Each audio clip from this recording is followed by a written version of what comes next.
Bonjour à tous, alors vidéo aujourd'hui sur la culture de l'échalote. Par chez moi, la culture de l'échalote, c'est la première culture qu'on commence à refaire dans le potager en début de saison. Alors chez moi, c'est maintenant, là, fin février. Voilà, c'est vraiment le premier truc qu'on fait dans le potager, donc c'est voilà, c'est un moment qui est plutôt particulier, puis qui est plutôt plaisant. Du coup, on va voir ensemble que c'est une des rares cultures, enfin il y en a quelques-unes comme ça, mais pour lesquelles il n'y a pas vraiment de graines. On va expliquer tout ça parce qu'il y a des particularités qui sont propres à l'échalote. On verra ensuite la culture proprement dite de l'échalote, hein, suivant les configurations, voilà, les différents ravageurs qu'il peut y avoir, et on verra en dernière partie la récolte et la conservation. Allez voilà, c'est parti!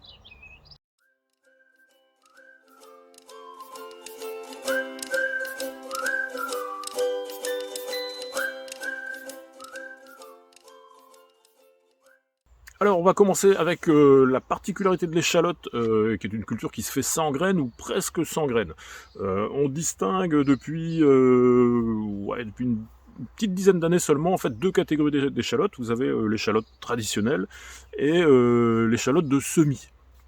Alors ce qui va principalement distinguer les deux, c'est qu'en fait l'échalote traditionnelle, c'est une culture qui est traditionnelle depuis des dizaines, voire des centaines d'années, et qui est une multiplication végétative, c'est que vous prenez une échalote, et chaque échalote va se diviser en un bouquet de nouvelles échalotes, alors 3, 4, 5, 10 échalotes, c'est variable suivant la réussite de la culture et suivant les variétés.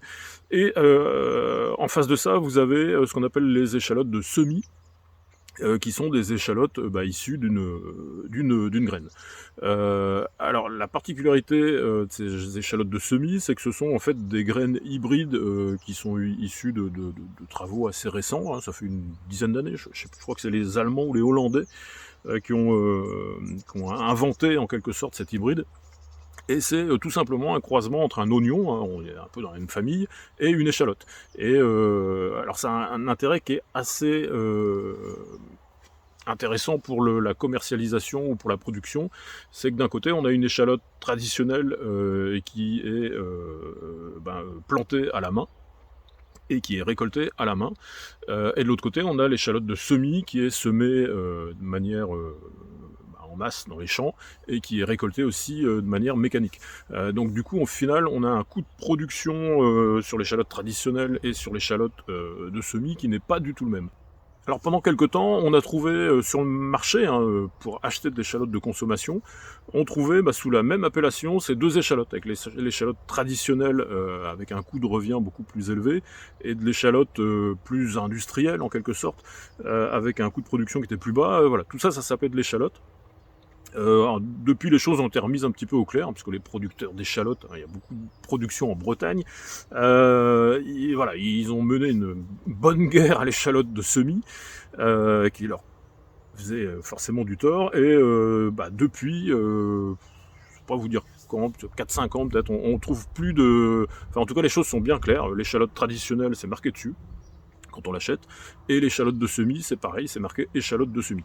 Donc on sait bien maintenant faire la différence entre les deux, ce qui permet d'y voir un petit peu plus clair. Alors visuellement, il y a aussi une technique qui permet de différencier assez facilement les deux, c'est que, en fait, de par la manière dont l'échalote traditionnelle pousse en faisant une touffe d'échalotes qui vont se diviser, qui vont pousser ensemble, voilà, ça va créer une asymétrie dans toutes les petites peaux successives qui composent comme un oignon l'échalote, avec des peaux qui vont être plus épaisses à l'extérieur de la culture, si vous voulez, et puis un petit peu plus fines côté intérieur, là où c'est beaucoup plus resserré.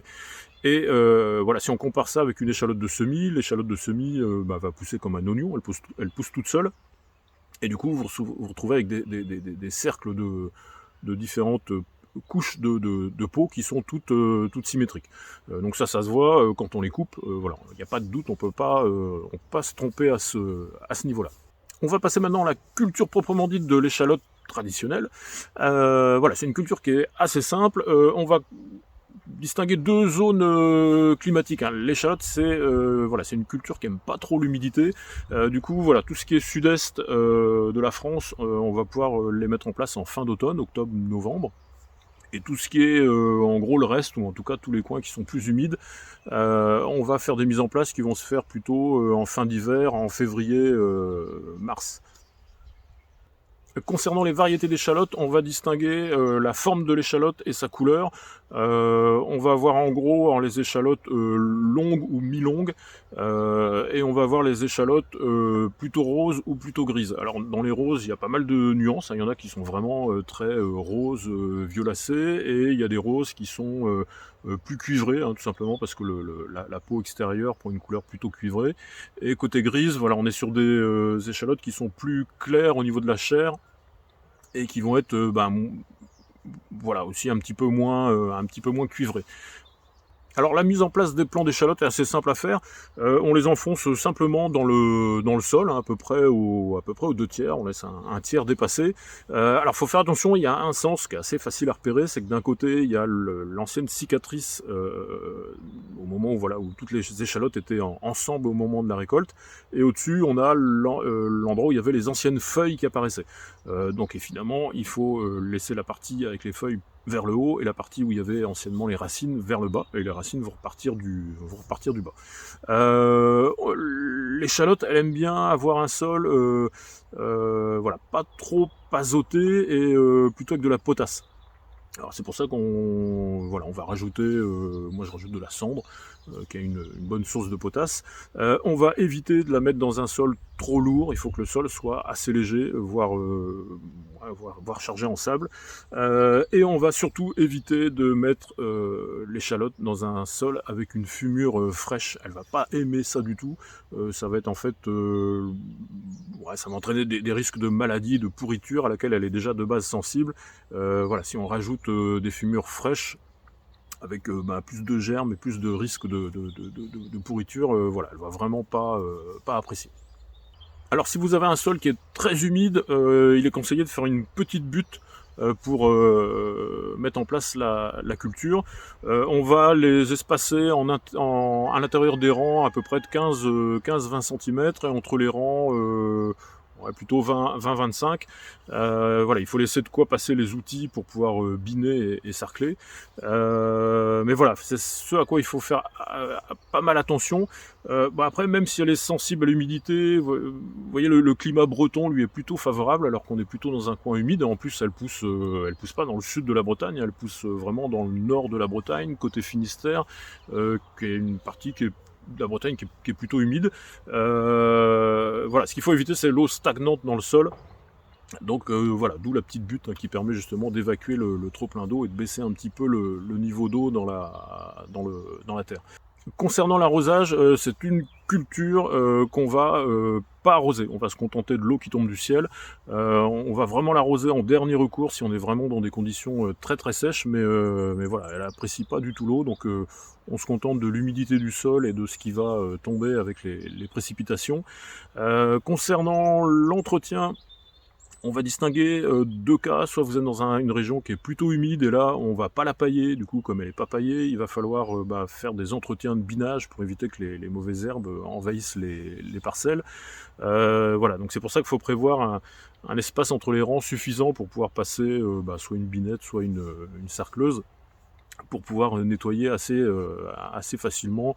Après c'est variable, moi je les nettoie à peu près 2-3 fois par an, mais voilà, c'est à peu près la seule chose qu'il y a à faire sur cette culture. Si vous êtes dans un coin qui est suffisamment sec, vous pouvez pailler les cultures, mais voilà, il faudra toujours faire attention. Le risque de pailler, c'est que ça va avoir tendance à garder un petit peu trop d'humidité, donc il faut le faire vraiment avec modération, sous peine et sous risque de voir des maladies se mettre en place dans la culture.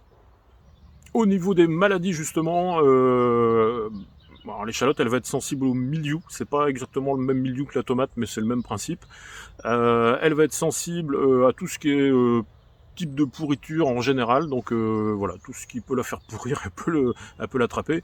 Voilà. Après, si vous restez dans les conditions d'humidité correctes, le risque il est relativement modéré, et elle va être sensible à la mouche du poireau. Enfin, c'est la même mouche que le mouche du poireau, la fameuse mineuse, qui va y pondre ses œufs, et puis du coup les petites larves vont se développer à l'intérieur. Donc voilà, c'est les deux gros problèmes qu'on peut avoir avec l'échalote, mais autrement voilà, ça reste une culture qui est vraiment facile à faire. On la met en place en début de saison, et voilà, c'est à peu près tout ce qu'il y a à faire. Il n'y a pas d'entretien vraiment particulier à faire dessus.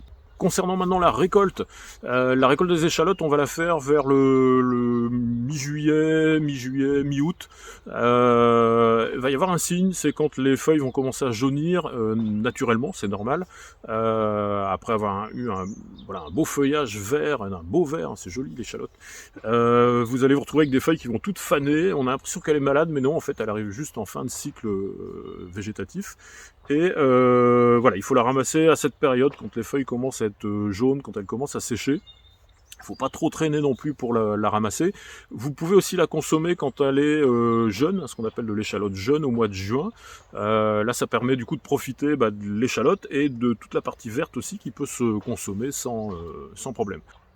Alors pour tout ce qui concerne la partie récolte et conservation, j'avais fait une vidéo que je vais vous remettre là-haut, qui détaillait pas mal toute cette étape, comment la récolter, à quelle période, et comment surtout bien la conserver. Les échalotes vont se conserver facilement jusque vers la février-mars, là où elles vont commencer à germer, où il va être temps justement de les remettre en place. Mais voilà, assez simplement, on peut conserver pendant 6 mois après la récolte les échalotes au sec. Bon, et bien voilà, alors fin de cette vidéo sur la culture des échalotes. Vous voyez que c'est une culture qui est quand même assez simple. Il y a un truc qu'il faut retenir, c'est qu'elle n'aime pas l'excès d'humidité, et du coup voilà, il faut adapter sa pratique potagère en fonction du climat que vous avez, et puis en fonction du type de sol que vous avez aussi chez vous. Voilà, j'espère que vous avez appris quelques bricoles. Je vous remercie d'avoir suivi la vidéo, et puis je vous dis à la prochaine. Bye bye.